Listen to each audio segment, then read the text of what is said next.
Okay, I've dragged EV Magazine a couple of times for a couple of their articles, some of their content, but really, 90 to 95% of what they write is uh, worthwhile, and I think they do a good job, generally speaking. So, I'm going to use their work here in a way that's positive, that's more representative of my stance, my my opinion of their publication. I guess that you feel more inclined to be critical of those who are generally you would imagine to be on your side. So that's why, again, I've felt free uh, to unload on them a couple times. But in this case, this article is a worthwhile one, and it goes over ground that I have previously covered here. But I just want to raise the question again, because I think it's an interesting question. It's a good question, and I don't have the answer to it. Um, you can see the title here of this article is Elon Musk raises concerns about the fertility slump in the U.S. that's resulting in fewer women having children than ever before.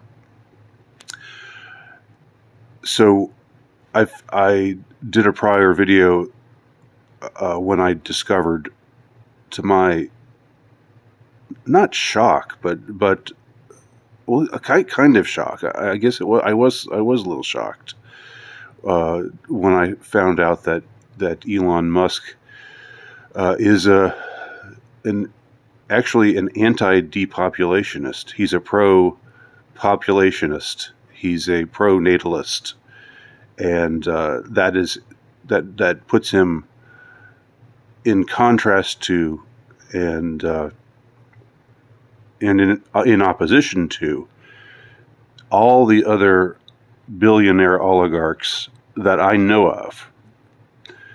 Musk, among them, seems to stand alone in this regard, because the rest of them, and the elites generally speaking in the Western world, are rabid eugenicists and depopulationists. And I've covered this topic many, many, many times. But Musk alone, among them, begs to differ. Now, does this mean that I think that Musk is our savior? No, I'm not saying that. And in fact, I'm inclined to be suspicious. I'm inclined to wonder what's really going on here. Is this some kind of controlled opposition? Is this some means by which we don't see the entire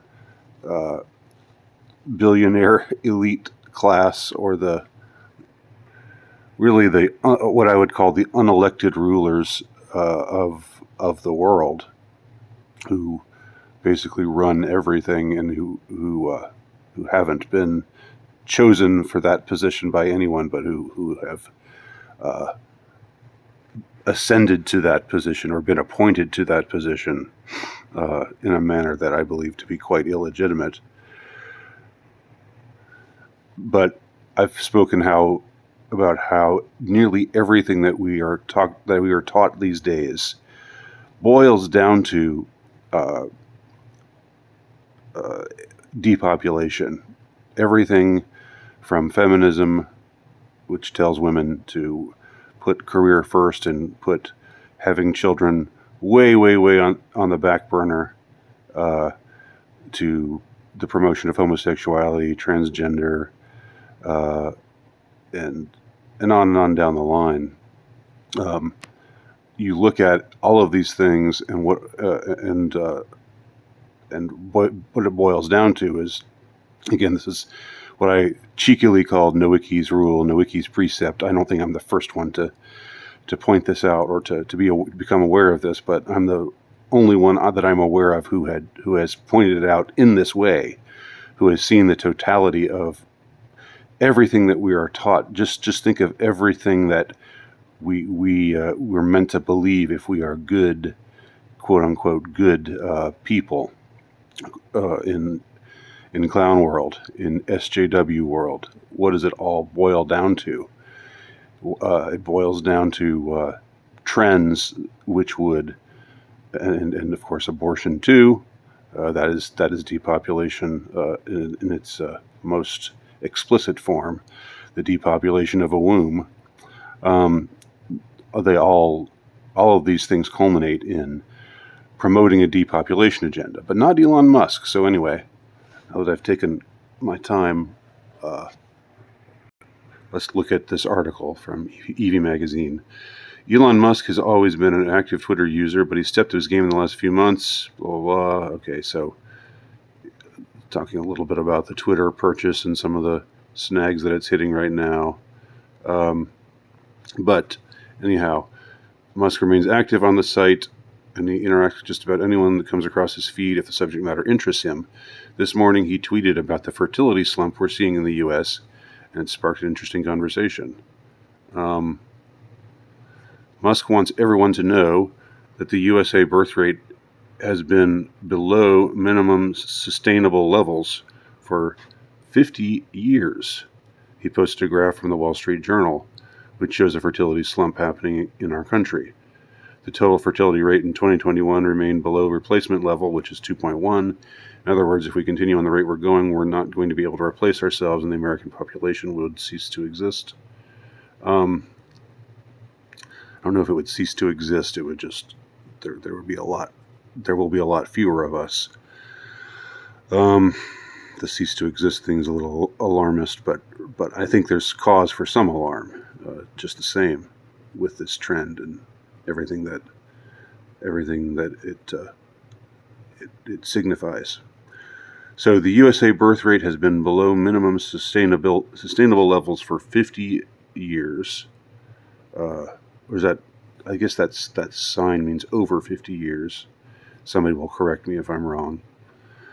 So this is something that Musk posted, and it's from the Wall Street Journal.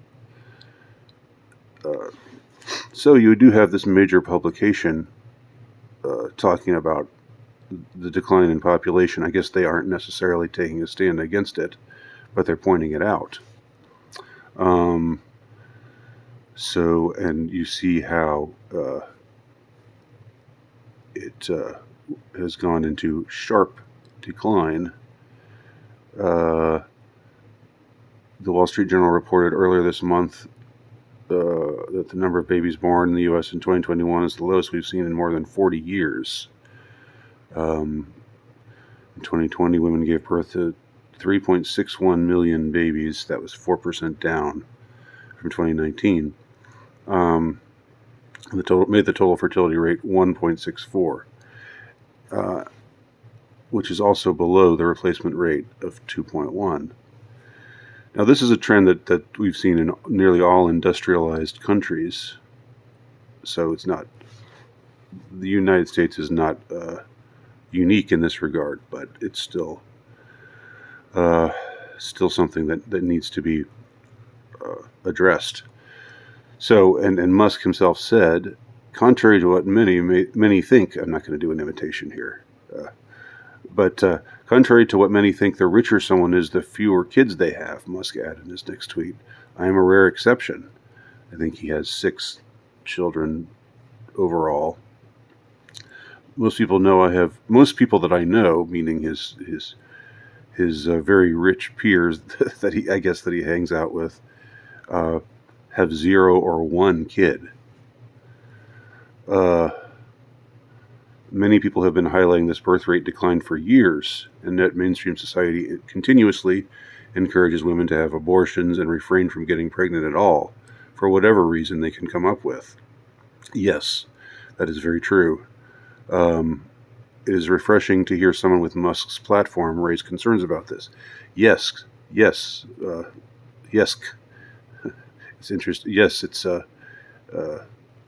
refreshing to hear Musk address this issue on his platform. But why is this so? Again, I think I did a prior video about this subject, and when I first found out that Musk was talking like this, saying these kinds of things that you just don't hear any of his peers saying anything like this. You know, you don't hear this from the Davos crowd. You don't hear this from the WEF crowd. You don't hear this from Bill Gates and Klaus Schwab and Bezos and so forth. In fact, exactly the opposite. As I said, they are all unanimous in wanting there to be less of us plebes out there. And again, remind you of the Georgia Guidestones, those mysterious edifices that suddenly were thrown up in the 1980s, and what they call for a population of 500 million, and a lot of these billionaire types, these elites, have said things. You know, they haven't been exactly shy about saying these kinds of things. Prince Philip, I don't know if I should say R.I.P. because I don't know if I want him to rest in peace, but he was famous for saying that he wanted to be resurrected. He wanted to come back, be reincarnated as a disease which wipes out billions of people, and so forth. And most of what they preach and talk about and harp on comes down to, you know, there's too many of us, we're destroying the planet, blah blah blah, and we need to take steps to depopulate. Musk is saying that's the very opposite thing here. Now, why is he alone among the elites singing this tune, sounding this discordant note? Or to me, it's a harmonious. It's a note that is actually in harmony with a healthy way of thinking, but it's discordant compared to the rest of his peers, the rest of his oligarch compatriots. Why? Why is this?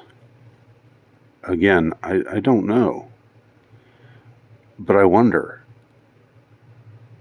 Could he actually be our guy? I don't know. I have a hard time believing that. But at the same time, I think the fact that he has taken this position is something that can't just be dismissed or waved away.